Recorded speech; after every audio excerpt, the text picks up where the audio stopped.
हाल ही में चीन से एक वीडियो सामने आया है जो चीन के इतिहास की गवाही दे रहा है और साथ ही उसके भविष्य का भी आईना दिखा रहा है। खबर बैंक घोटाले से जुड़ी है, आइए जानते हैं पूरा मामला। कम्युनिस्ट चीन के इतिहास को देखने के बाद हालात की भयानकता का अंदाजा लग रहा है। चीन में आम जनता का ऐसा प्रदर्शन पिछले कई दशकों में नहीं दिखा है। यहाँ जनता बैंकों से अपने पैसे वापस लेने के लिए अपने बैंक के ब्रांच तक पहुँचना चाहती है, लेकिन सरकार ऐसा नहीं चाहती। यही वजह है कि चीन ने उन्हें रोकने के लिए सड़कों पर टैंक उतार दिया है।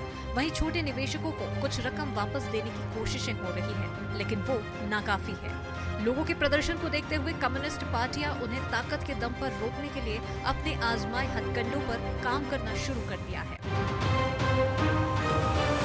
चीन में जनता को रोकने के लिए उतरे टैंक। चीन का एक वीडियो वायरल हो रहा है जिसमें चीन में सड़कों पर टैंक की कतारें दिख रही है। स्थानीय मीडिया के हवाले से सोशल मीडिया पर वेरीफाइड अकाउंट से दावा किया जा रहा है कि ये टैंक चीन में बैंकों की सुरक्षा के लिए तैनात किए गए हैं। साथ ही कैप्शन में लिखा गया है, बैंकों की सुरक्षा के लिए चीन में सड़कों पर टैंक उतारे जा रहे हैं, या इसलिए क्योंकि बैंक ऑफ चाइना के हेनान बैंक ने ऐलान किया है कि उनके ब्रांच में लोगों का जो बचत का पैसा है वह अब इन्वेस्टमेंट प्रोडक्ट हो चुका है और वो अब निकाले नहीं जा सकते। चीन के इतिहास का सबसे बड़ा बैंक घोटाला।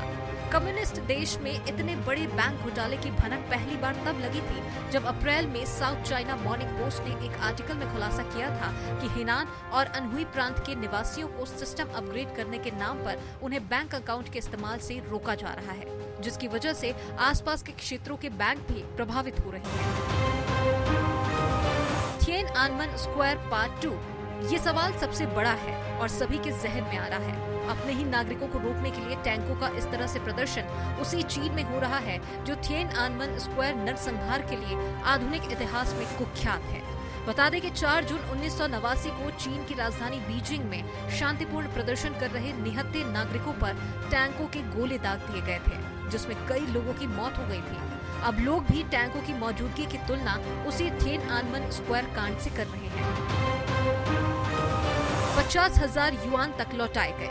दरअसल चीन में अब तक का सबसे बड़ा बैंकिंग संकट खड़ा हुआ है। इसकी वजह से जनता के बैंकों में जमा करीब 40 अरब युआन या 6 अरब अमेरिकी डॉलर गायब हो चुके हैं। जाहिर है कि जनता उन पैसों को वापस लेना चाह रही है, लेकिन बैंक खाली हो चुके हैं। लोगों के इंतजार करने की बात भी हो रही है।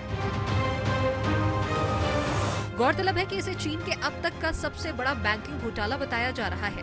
हालातों को देखते हुए चीनी अधिकारियों की प्रतिक्रियाएं भी आ रही हैं। उनके मुताबिक बैंकिंग घोटाले की जांच चल रही है। उनका दावा है कि आगामी 25 जुलाई से उपभोक्ताओं को उनके पैसे मिलने लगेंगे।